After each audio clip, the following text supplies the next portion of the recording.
नमस्कार मित्रों, स्वागत है आप सभी का अपने चैनल कथा साहित्य दर्पण में।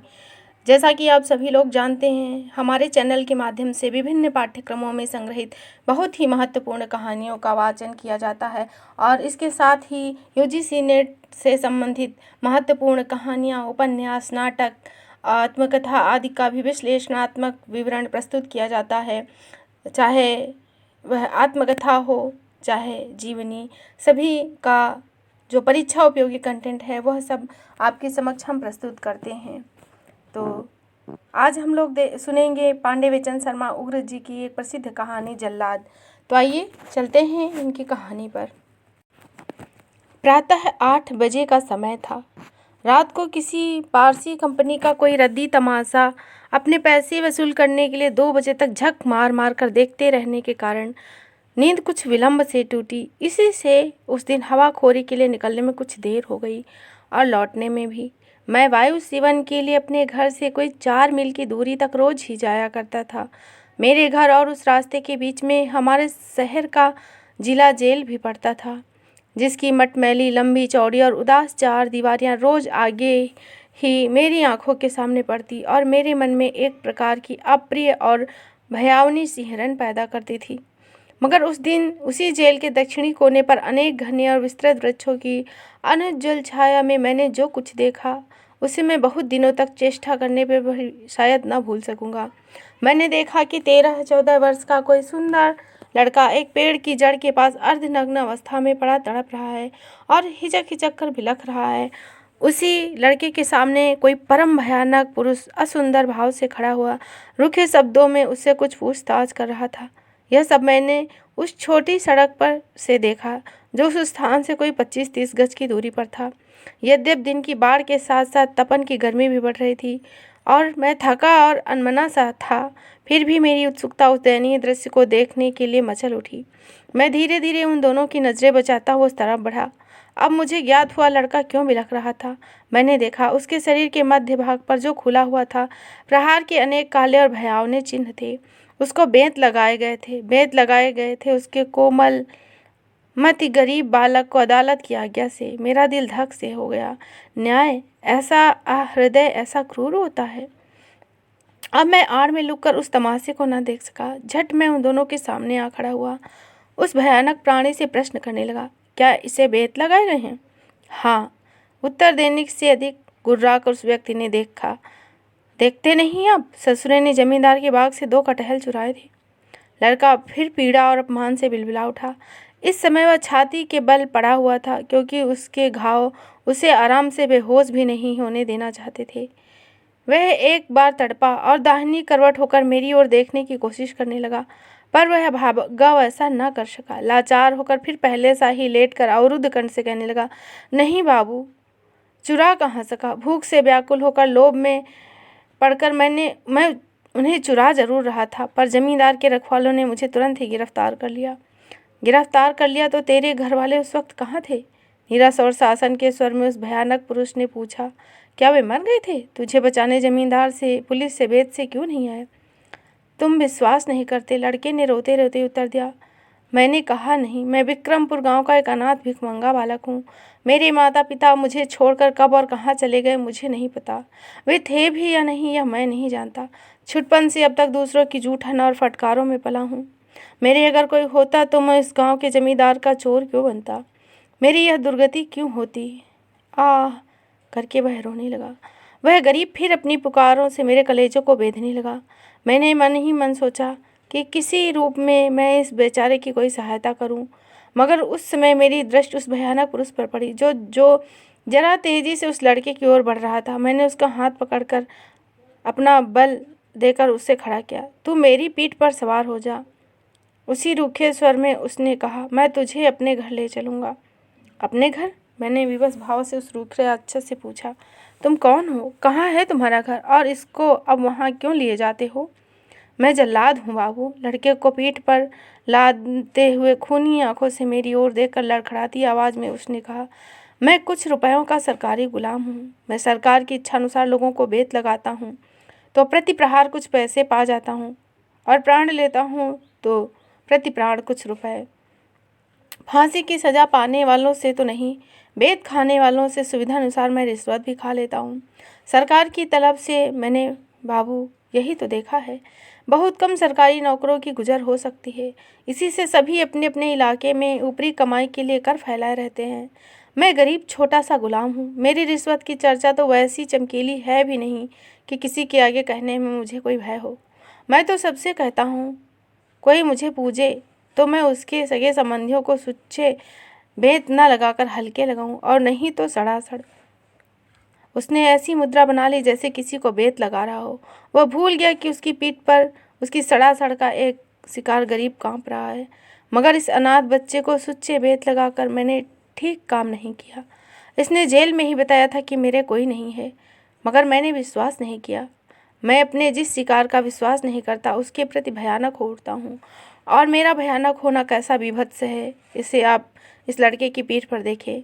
मगर इससे मैंने काट कर मैंने गलती की, यही ना जाने क्यों मेरा मन कह रहा है। इसी से बाबू मैं इसे अपने घर ले जा रहा हूँ। वहाँ इसके घाव पर केले का रस लगाऊंगा और इसको थोड़ा आराम देने के लिए दारू पिलाऊंगा। बिना इसको चंगा किए मेरा मन संतुष्ट न होगा। मैं यह खूब जानता हूँ। भैंसे की तरह अपनी कठोर और रूखी पीठ पर उसने अनाथ अपराधी को लाद कर एक और वह बढ़ा, मगर मैंने उसे बाधा दी। सुनो तो, मुझसे भी 1 रुपया लेते जाओ। मुझको भी इस लड़के की दुर्दशा पर दया आती है। क्या होगा बाबू, रुपया? भयानकता से मुस्कुराकर उसने रुपए की ओर देखा और मेरी उंगलियों से छीनकर अपनी उंगलियों में ले लिया। उसको दारू पिला देना, पीड़ा कम हो जाएगी। अभी 1 ही रुपया था जेब में, शाम को इसके लिए कुछ और दे देना चाहता हूँ। तुम्हारा घर कहाँ है? नाम क्या है? मैं शहर के पूरा उस कब्रिस्तान के पास के डोमाने में रहता हूँ। डोमों का चौधरी हूँ। मेरा नाम राम रूप है, पूछ लीजिएगा। उस अनाथ लड़के का नाम अलियार था। यह मुझे उस घटना के 7वें दिन या 8वें दिन मालूम हुआ। ग्रामीणों में अलियार शब्द कूड़ा करकट का पर्यायवाची है। उस लड़के ने मुझे बताया। उसके गांव वालों का कहना है कि उसे पहले पहलगांव के एक भर ने अलियार पर पड़ा पाया था। उसी ने कई वर्षों तक उसका पालन पोषण किया। उसका नाम उक्त उसने ही किया। अलियार के अंग पर बेतों के घाव बधिक रामरूप के सफल उपायों से 3-4 दिनों के भीतर ही सूख चले थे। मगर वह बालक बड़ा दुर्बल तन और दुर्बल हृदय था। संभव है उसको 12 बेतों की सजा सुनाने वाले मजिस्ट्रेट ने पुलिस की मायामयी डायरियों पर रिश्वत कर उसकी उम्र 18 या 20 वर्ष मान ली हो। मगर मेरी नज़रों में तो वह बेचारा 14-15 वर्ष से अधिक का नहीं मालूम पड़ता। तिस पर उसकी यह रूखी सूखी काया। आश्चर्य, किसी डॉक्टर ने किस तरह उसको बेत खाने योग्य घोषित किया होगा। जेल के किसी जिम्मेदार और शरीफ अधिकारी ने किस तरह अपने सामने उस बेचारे को बेतों से कटवाया होगा। जब तक अलियार खाट पर पड़ा पड़ा कराहता रहा, अपने उसे बेत खाने के भयानक अनुभव का स्वप्न देख देकर अपनी रक्षा के लिए करुण दुहाइयाँ देता रहा, तब तक मैं एक बार रोज रामरूप की गंदी झोपड़ी में जरूर जाता और अपनी शक्ति के अनुसार प्रभु से उस असहाय प्राणी के मन और धन से सेवा करता। मगर मेरे इस अनुकरण में एक आकर्षण था, और यह था जल्लाद रामरूप। न जाने क्यों उसका यह अलकतरा रंग, उसकी भयानक नेपालियों सी नाटिकाया और मोटा बीभत्स अधर और पतला होठ, जिस पर घनी काली भयावनी तथा अव्यवस्थित मूछों का भार अशोभायमान था, मुझे कुछ अपूर्ण सा मालूम पड़ता। ना जाने क्यों उसकी बड़ी बड़ी डोरीली नीरस और रक्तपूर्ण आँखें मेरे मन में एक तरह की सिहरन पैदा कर देती थी। पर आश्चर्य इतने पर ही कि मैं उससे अधिक से अधिक देखना और समझना चाहता था। उसकी मिट्टी की झोपड़ी में उसके अलावा उसकी प्रौढ़ा स्त्री थी। एक दिन जब मैंने राम रूप से उसकी जीवनी पूछी और यह पूछा कि उसके परिवार में कोई और भी है या नहीं, तो उसने अपनी विचित्र कहानी सुनाई। बाबू, उसने बताया, पुस्त 2 पुस्त से नहीं, मेरे खानदान में 13 पुस्तों से यही जल्लादी का काम होता है। हाँ, उसके पहले मुसलमानी राज में मेरे पुरखे डाके डाला करते थे। मेरे दादा के दादा ऐसे प्रतापी थे कि सन 57 के गदर में उन्होंने इस शहर के उस दक्षिणी मैदान में सरकार बहादुर के हुक्म से 500 और 325 और 210 आदमियों को चंद दिनों के भीतर ही फांसी पर लटका दिया। उन दिनों वह 8 पहर शराब छाने रहा करते थे। और कैसी शराब! मामूली नहीं बाबू, गोरों के पीने वाली अंग्रेजी। मैंने उसे टोका, राम रूप, क्या अब भी फांसी देने से पूर्व तुम लोग शराब पीते हो? हाँ हाँ, मिलती क्यों नहीं बाबू, मगर देसी की एक बोतल का दाम मिलता है, विलायती का नहीं, जिसको छान कर मेरे दादा के दादा गाहियों के गाही लोगों को काल के पालने में सुला देते थे। यही मेरे खानदान का सबसे अधिक धनी और ज़बरदस्त व्यक्ति था। लंबे चौड़े तो वह ऐसे थे कि बड़े बड़े पलटनियों का साहब उनका मुंह बकर बकर ताका करते थे। मगर उनमें एक दोस्त था बहुत बड़ा, वह शराब बहुत पीते थे। इसी में वह तबाह हो गए और मरते मरते गदर की सारी कमाई फूंक ताप कर चले गए। हाँ, मैं भूल गया बाबू, वह मरे नहीं, बल्कि शराब के नशे में एक दिन बड़ी नदी में कूद पड़े और तब से लापता हो गए। नदी के उस ऊंचे घाट पर हमारे दादा ने उनका चौरा भी बनवाया है, जिसकी सैकड़ों डोम पूजा किया करते हैं, और हमारे वंश के तो वह पीर हैं। अपने वीर परदादा की प्रति श्रद्धा प्रकट करने के लिए उनकी कहानी समाप्त करते करते रामरूप ने धीरे से अपने कान उमेठे। रामरूप, मैंने कहा, जाने दो अपने पुरखों की कहानी, वह बड़ी ही भयानक है। अब तुम यह बताओ कि तुम्हारे कोई बच्चा भी है? नहीं बाबू, किंचित गंभीर होकर उसने कहा, मेरी औरतिया को कोई 7 बरस हुए एक लड़का हुआ था जरूर, मगर वह 2 साल तक का होकर जाता रहा। बच्चे तो वैसे भी मेरे खानदान में बहुत कम जीते हैं ना जाने क्यों। जहाँ तक मुझे मालूम है, मेरे किसी भी पुरखे को एक से ज़्यादा बच्चा नहीं हुआ। मुझको भी वह नसीब नहीं। मेरी लुगैया तो अब बूढ़ी हो जाने पर भी बच्चा बच्चा रिरियाती रहती है, मगर यह मेरे बस की बात तो नहीं है। मैं तो आप ही चाहता हूँ कि मेरे एक वीर बच्चा हो, जो हमारे इस पुश्तैनी रोजगार को मेरे बाद संभाले। पर जब दाता है देता ही नहीं तो मैं क्या करूँ? जब तक तुम्हारे और कोई नहीं है, मैंने उस जल्लाद के हृदय की थाह ली, तब तक तुम इसी भिखमंगे को क्यों नहीं पालते पोसते? तुमने कुछ अंदाज़ा लगाया है कैसा है उसका मिजाज? तुम्हारे अखब जाने लायक है तो, और मेरी लुगैया उसे चाहती भी है। रामरूप ने जरा मुस्कुरा कर कहा, पर मेरे अंदाज से वह हलियार कुछ दब्बू और डरू है। मेरे लड़के को तो ऐसा निडर होना चाहिए कि ज़रूरत पड़े तो बिना डरे काल की भी खाल खींच ले और जान निकाल ले। यह मंगन छोकरा भला मेरे रोजगार को क्या संभालेगा? कोई दूसरा रोजगार देखो रामरूप, मैंने कहा। छोड़ो इस हत्यारे व्यापार को, इसमें भला तुम्हें क्या आनंद मिलता है? गजब की है तुम्हारी छाती, जो तुम लोगों को प्रसन्न भाव से बेत लगाते हो और फांसी के तख्ते पर चढ़ाकर अपने परदादा के शब्दों में काल की पालने में सुला देते हो। मगर यह सुंदर नहीं। हा, रामरूप ठहाया। आप कहते हैं यह सुंदर नहीं? नहीं बाबू, हमारे लिए परम सुंदर है। आप जानते ही हैं, मैं आप लोगों की नीच जाति का एक तुच्छ प्राणी हूँ। आप तो नया ख्याल के आदमी हैं, इसीलिए ना जाने क्या समझकर इस लड़के के प्रेम में मेरी झोपड़ी तक आ भी गए। नहीं तो मैं और मेरी जात के लोग इस इज्जत के योग्य कहाँ? मेरे घर वाले जल्लादी ना करते तो आप लोगों के महले साफ करते और कुत्तों को मारते। मगर कुत्तों को मारने से तो आदमी मारना कहीं अच्छा है, इसे आप भी मानेंगे। यद्यपि मेरी समझ से कुत्ता मारना और आदमी मारना जल्लाद के लिए एक ही बात है। हमारे लिए वे भी अपरिचित, निरपराध, और ये भी। दूसरों के कहने पर हम कुत्तों को भी मारते हैं, और कुत्तों से ज़्यादा समझदार आदमियों को भी। इसके बाद मुझे एक काम के सिलसिले में बम्बई जाना पड़ा। वहीं पूरे 2 महीने रुकना पड़ा। लौटने पर भूल गया उस जल्लाद को, उस अपरिचित अलियार को। प्रायः 2 बरस तक उनकी कोई खबर न ली। फुर्सत भी नहीं थी कि उनकी ओर ध्यान देता। मगर एक दिन अचानक अलियार दिखाई पड़ा, और मैंने नहीं, उसने मुझको पहचाना। मुझे इस बार वह कुछ अधिक स्वस्थ, प्रसन्न और सुंदर मालूम पड़ा। कहाँ रहते हो आजकल अलियार? मैंने दरियाफ्त किया। और वह अद्भुत मित्र कैसे हैं, जिनको तुम शायद सपने में भी ना भूल सके होगे? वह मज़े में है, उसने उत्तर दिया, और मैं भी तो उसी के साथ रहता हूँ। तभी से उसकी वह स्त्री मुझको अपने बेटे की तरह मानती और पालती है। तो क्या अब तुम भी वही व्यापार सीख रहे हो और रामरूप की गद्दी के हकदार बनने के यत्न में हो? मुझे स्वयं तो पसंद नहीं है उसका वह हत्या व्यापार, मगर उसकी रोटी खाता हूँ तो बातें भी माननी पड़ती हैं। अब वह अक्सर मुझे फांसी या बेत लगाने के वक्त अपने साथ जेल में ले जाया करता है, और अपने निर्दय व्यापार को बार बार मुझे दिखाकर अपना शाही बनाना चाहता है। तुम जेल में जाने कैसे पाते हो? मैंने पूछा। वहाँ तो बिना अफसरों की आज्ञा के कोई भी नहीं जाने पाता। फिर खासकर बेंत मारने और फांसी के वक्त तो और भी बाहरी लोगों की मनाही रहती है। मगर उसने उत्तर दिया, अब तो मैं उसे मामा कहकर पुकारता हूँ और वह मुझे बहन का लड़का और अपना गोद लिया हुआ बेटा कहकर अफसरों के आगे पेश करता है। कहता है, हमारे खानदान के सभी लड़कों ने इसी तरह देख देख कर विद्या का अभ्यास किया था, तो तुम भी अब। मैंने एक उदास सांस ली। जल्लाद बनने की धुन में हो। वही जल्लाद जिसके अस्तित्व के कारण उस दिन जेल के उस कोने में पड़े तुम तड़प रहे थे और अपने भावी मामा की ओर देख देख कर उसकी क्रूरता को कोस रहे थे। बाप रे, तुम उस भयानक रामरूप को प्यार करते हो? कर सकते हो? मेरे इस प्रश्न पर कुछ देर तक अलियार चुप और गंभीर रहा।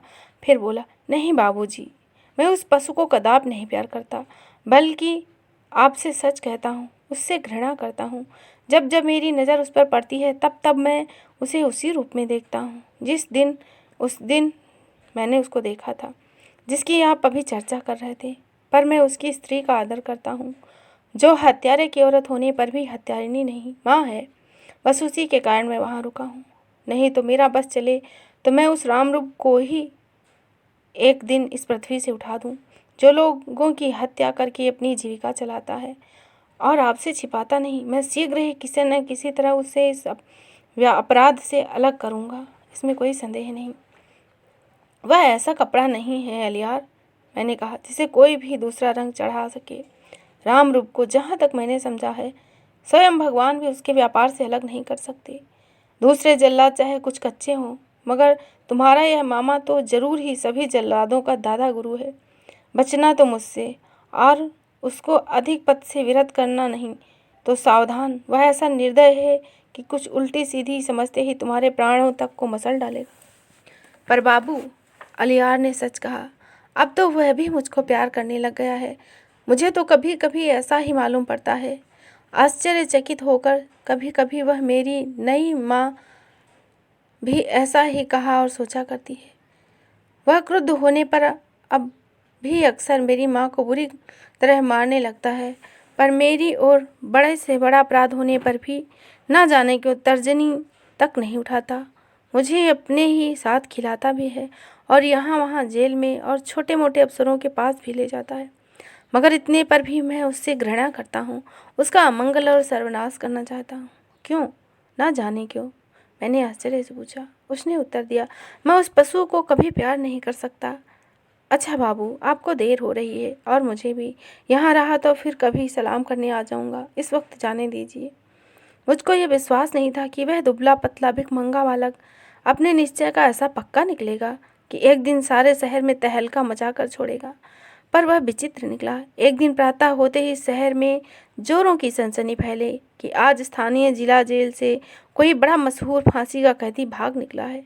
यद्यपि उसके भागने के वक्त पहरेदार वार्डरों को कुछ आहट मिल गई, पर उसका कोई फायदा नहीं हो सका। भागने वाला तो भाग ही गया। हाँ, भागने वालों में एक नवयुवक पकड़ा गया है। समाचार तो आकर्षक था, इसलिए कि फांसी का कोई कैदी भागा था। मेरे जी में आया कि जरा जेल की ओर टहलता हुआ चलूं, देखूं वहाँ शायद रामरूप या अलियार मिले। उन दोनों में से किसी से भी मिलने से बहुत सी भीतरी बातें का पता चलेगा। कपड़े पहन और टहलने की छड़ी हाथ में लेकर मैं जेल पहुंचा तो वहाँ हंगामा देखकर एक बार आश्चर्य में आ गया। फाटक के बाहर अपने क्वार्टरों के सामने मैदान में ड्यूटी से बचे हुए अनेक वार्ड हताश और उदास खड़े गत रात्रि की घटना पर मनोरंजक ढंग से वाद विवाद कर रहे थे। भीतर बड़े साहब और कलेक्टर ने एक दफ्तियार किया, उसका बयान ले रहे हैं। गजब कर दिया उस लौंडे ने, ऐसा जालिम आदमी को भगा दिया जिससे कि अब सरकार पा ही नहीं सकती। मैंने पहले इस छोकरे को ऐसा नहीं समझा था। अरे, उसको छोकरा कहते हो? दूसरे मुसलमान वार्डन ने कहा, साला चाहे तो बड़े बड़ों को चरा के छोड़ दे, मगर उस पाजी की वजह से बेचारा राम रूप पिस जाएगा, क्योंकि अपना अपना बोझ हल्का करने के लिए सभी गरीब राम रूप पर टूटेंगे। उसी की वजह से वह जेल में आने जाने और भेद पाने लायक हुआ था। अब देखना है राम रूप की डोंगी किस घाट लगती है। वह भी अफसरों के सामने जेलर साहब द्वारा बुलाया गया है, शायद उसको भी बयान देना होगा। नहीं, किसी वार्डन ने गंभीर होकर कहा, जेल के कर्मचारियों से जब कोई गलती हो जाती है तब अपनी सारी ताकत लगाकर वह उससे छिपाने की कोशिश करते हैं। मुझे ठीक मालूम है कि उस लड़के के सिलसिले में रामरूप का नाम लिया ही ना जाए और यह साबित ना होने दिया जाए कि वह पहले से हाथ आ जाता था। यह बात रामरूप को और उसके लौंडे को भी समझा दी गई है, मगर वह पाजी छोकरा जिसने उस शहर के मशहूर डाकू को भगा दिया है, हमारे सर पर आफत का पहाड़ ढा दिया। जेलर की सलाह मानेगा ही नहीं। अगर आपने बयान में वही कुछ कह दे तो क्या हो? अजी कहेगा जरूर ही। किसी बूढ़े वार्डन ने अपनी राय दी। आखिर इस भगाई में एक खून भी तो हुआ है। माना कि वह खून लड़के ने नहीं, उस डाकू के किसी साथी ने किया है, पर अगर दूसरे ना पकड़े गए तो उस वार्डर का खून तो इसी छोकरे के मत्थे चढ़ा जाएगा। उफ, बड़े जीवट की घटना हुई है। मैं तो 30 साल से इस नौकरी में हूँ। इस बीच में 50 कैदियों के भागने की बात सुनी, मगर उनमें से ऐसी घटना नहीं कि फांसी का कैदी भाग जाए। अरे इस मामले में जेल का सारा स्टाफ बदल दिया जाएगा। बड़े साहब से लेकर छोटे जमादार तक लोग तंजुल होंगे सो अलग। इस समय रामरूप जेल के फाटक से बाहर आता दिखाई दिया।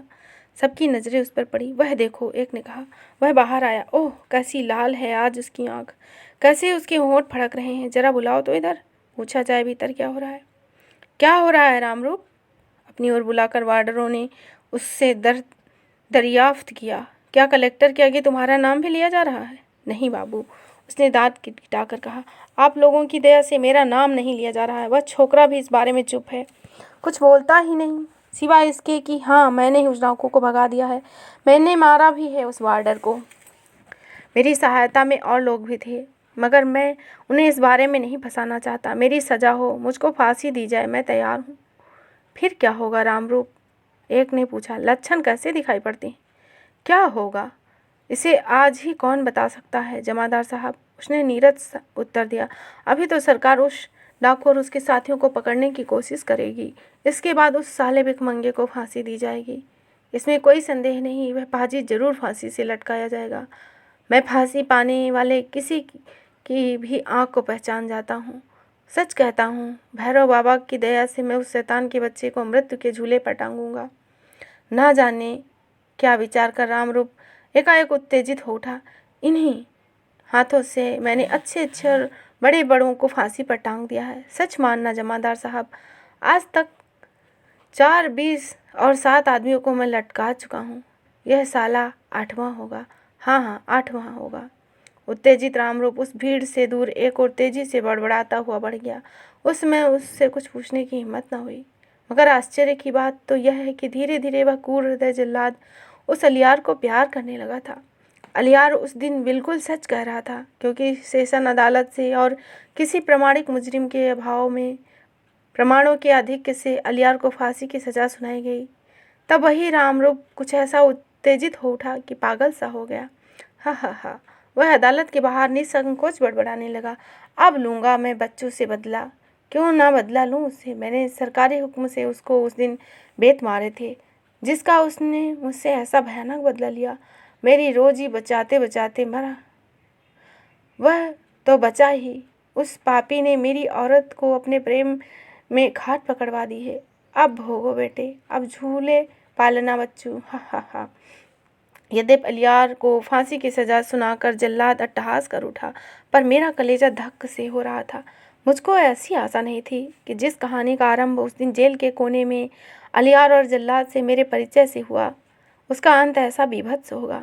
मैंने बड़े दुख के साथ उस दिन यह निश्चय किया कि अब मैं कभी उस रामरूप के सामने न जाऊंगा, मगर संयोग को कौन टाल सकता है। जिस दिन अलियार को दुनिया के उस पार फेंकने का निश्चय हो गया, उससे एक दिन पूर्व मैंने उसको अंतिम बार पुनः देखा।